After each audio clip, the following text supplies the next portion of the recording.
staff and I have assembled. 3 starters, as he said, Shep, Peyton, Josh Reeves. And then we're adding Mike Watkins, who sat out last year, and transfer from UConn, Terrence Samuels, which is really going to help us out with athleticism, some speed, some skill, joining this very talented freshman group in Lamar, and Tony, and Nazir. Penn State basketball is in a different place today. We are going to get up and down, which we haven't done in the last 5 years. We're going to play an up-tempo style of play.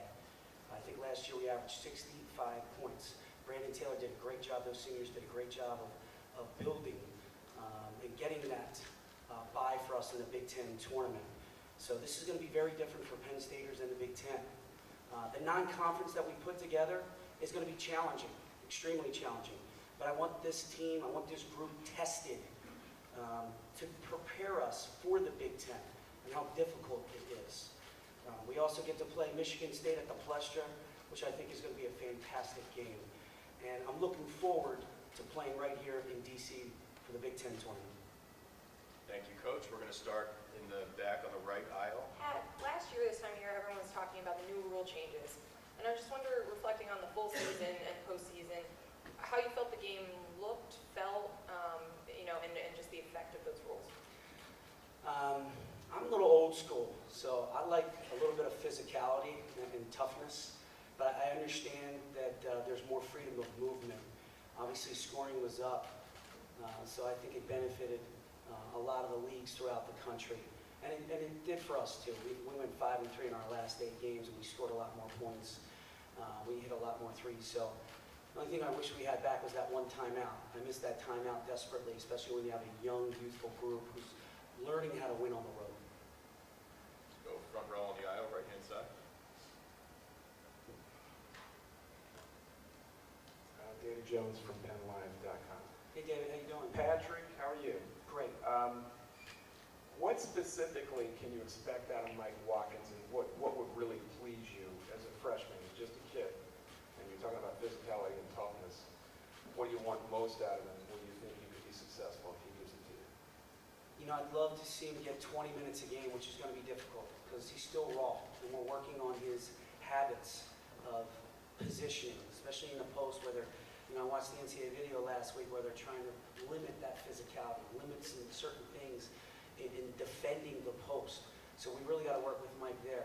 But what he can bring to us, if he stays out of foul trouble, is incredible athleticism, speed. He's got great IQ for the game. He's an exceptional passer. He catches everything. He finishes everything. He's going to protect the rim. It's a big that the Big Ten hasn't really seen in a long time, with the complement of talents that he has and how he's going to help this team.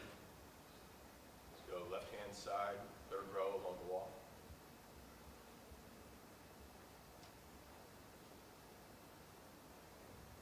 Hi, Ross Owen, Black Shoe Diaries. What's I up, was Ross? wondering what you noticed in the freshmen off the court that you think will help them on the court this season, if there's any specific qualities that they have.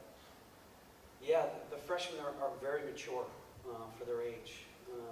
They have a great approach to class and to study hall and to tutors and what we need to do off the floor, and they're bringing that same approach to the basketball court.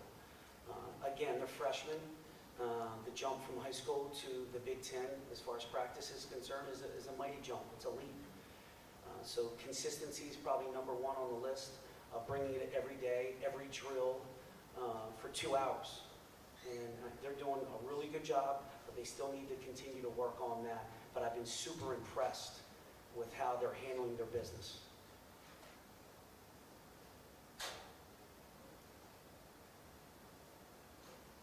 Let's go front row, right on the aisle again. Dave Jones from PennLive. I think you probably expect Shep Garner to be a good three-point shooter for you. Do you have another one who could fill that role? Yeah, let me talk about Shep. Shep is shooting the ball really well, and as you knew last year, the last 8 games, he's making close to 4 threes a game. So he's going to need help. Peyton Banks, the last 6 games, shot 50%. Maybe not the attempts a ton of attempts, but he shot 50% the last 4 to 6 games of the season. So I think with Shep and Peyton shooting the ball so well, I'd like to see DeVitas, I'd like to see Isaiah, and I think you're going to see a different Josh Reeves. He's going to see the ball go through the basket. He's seeing the ball go through the basket right now.